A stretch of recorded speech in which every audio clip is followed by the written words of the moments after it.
เออแล้วว่าไอ้ติ้งไอ้กอมติ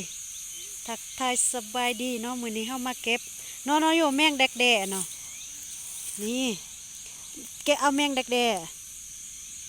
อืมอ่ะติ๊กติ๊กอ้ายย่อมือเนาะ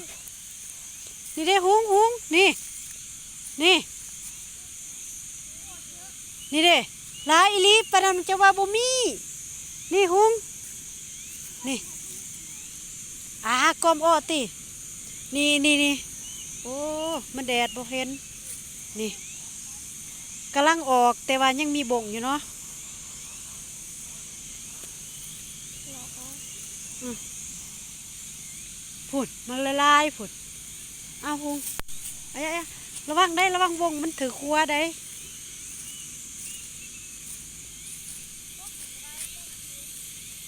ตัวอ่อนแห้งโอ้เอาพอดีแซ่บซ้ำนี่ตัวไอ้หุงตัวใดบ่เทิงก็บ่ต้องเอาอ่อนเฮ้ยมีเซยไอ้หุงมีกกตำกกเตี้ยก็มีผลบ่อึดผลเนาะตัวใดบ่เทิงเฮาก็บ่ดึงได้เอาแต่ตัวตำมันก็ได้เบิดอยู่ดอก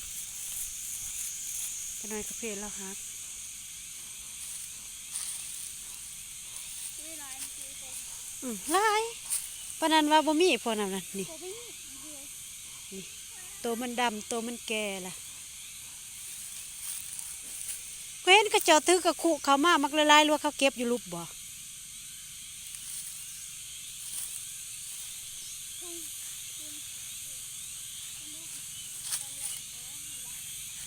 อืม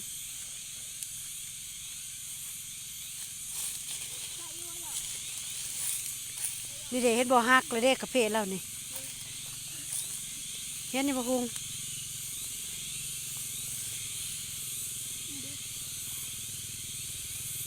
เอา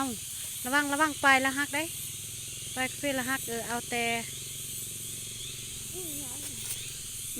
อันนี้มักละลายนี่เบื้องหนึงเฮาก็จับไปกระเพาะติเอาแมงแดกๆ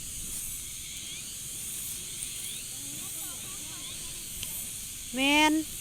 ตัวมันแก่กะแข็ง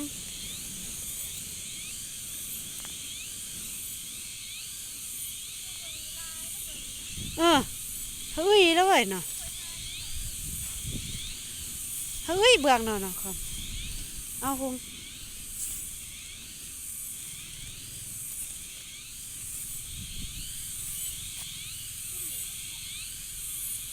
ฮักเราโตอ่อนเรานั่งดิโผล่โอ้แสบเป็นแสบไม่ใกล้แต่จ้ะเหี้ยเยี่ยมคือขวบบนเนื้อไก่ไงแต่โยนตัวอ่อนนะเฮ้ยเยี่ยมเกลือเซเดอร์บอยแล้วก็ลวกอ้าวหงนี่ตุ๊ตุ๊ตุ๊เซเดอร์บอยแล้วก็ลวกเดอโตะงี้เด้ถ้าเกินนะเกิน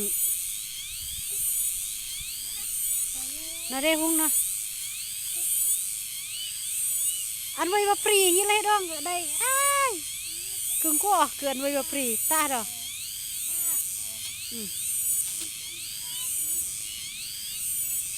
กกตำนี่ก็หลายมือน่ะตัวเราแข็งเฮาอีเลยเฮ้ยปันใดดิตรงนี้ข้างหลังจะออก แม่นแต่ว่านอกงวดทำบิดได้เราเกิดน่ะกลางงวดทำบิดนี่ตรงนี้ลอกออกเอาไม่ครึ่งซะแน่คือแต่กอมตัวนอตีเราตะเกยไว้เพกเออ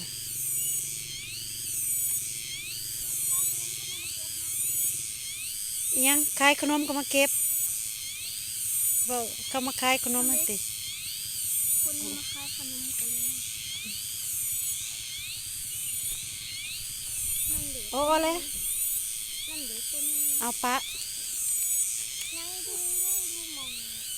ใช่นี่หยัง คือมีดอกไม้ติดไปจะได้มันอยู่ใบกาแฟนี่เด้ อยู่นี่เด้ อ่า อยู่นี่แน่ ไปจะได้คือว่ามีติดดอกไม้อยู่ เอาเลย โอ้ติด36เนาะ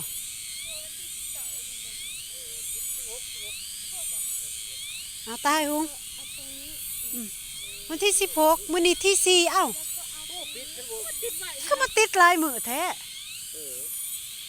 คันบ่ปิดบ่เป็นนี่บ่ไรได้นี่เนาะแตกบ่เนาะ แม่น อ่อน มันต้องเสียวซ่านแน่ แต่ว่าสมมุติเพิ่นเป็นนี่ก็เบื่อได้นี่ แม่นมอสิเป็นแมงกระเบื่อ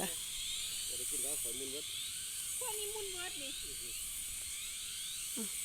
นเบิดเละเบิด ถ้ามันแก่มันผัดบ่ มันต้องเป็นปีกเนาะ มัน แซ่บแล้วตัวน้อยจังสิแซ่บ แม่นมันบ่แก่จักเทื่อเพราะว่าคนเก็บตลอด มันมีหลายเด้อเจ้าเด้อพูดเรื่องเบิด แม่นหลายอยู่ มีหลายนี่ หันเดเปิด หันเด นี่เด้ โอ้ฝุ่นเออ หลาย ทางแมงบกนำอยู่ โอ้โหว่าเมื่อวานผู้ย่านวงบ่ได้กินดอก แม่นนี่เบิ่งอันนี้แห้งกำลังออกหั่น อือ ใช่ฮะ จับเหนียว โอ้หลาย ขายดีบ่ บ่ได้ขาย หมดแล้วบ่ น่าจะสมทงนึงบ่กับสมหัวสมจิ กระดูกหมูหมดบ่ ดูหูเบิดโอ้มันต้องมีหลายเด้อเจ้าเนาะ หลายหลาย เป็นแถวอยู่นี่ แม่นแต่ว่าเขาเจ้าเก็บก็หลายได้เห็นแต่เขาเจะถือกระคุมาไผก็ถือกระคุจักเขา เราจะเขียนนะ บ่น้ามาวางอันนี้จักเขาย่างไปใส่และแถวนี้ สมวนนะเว้ยพวกนี้จะไทย แม่น เป็นกำ เพราะว่าคนเก็บหลายแล้วมันแก่นำบ่ทัน นี่เห็นตอกนะ หักตัวนี้นี่แหละแซ่บ แค่แล้วมันยังอ่อนอยู่ ยังอ่อนเฮาไปคั่วแล้วมันก็นี่ มันหัวมันบ่แข็ง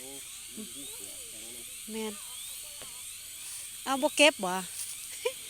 ที่ไหนจะโตข่อยมูลมันบ่เก็บ มุนหมดเลยเด้นี่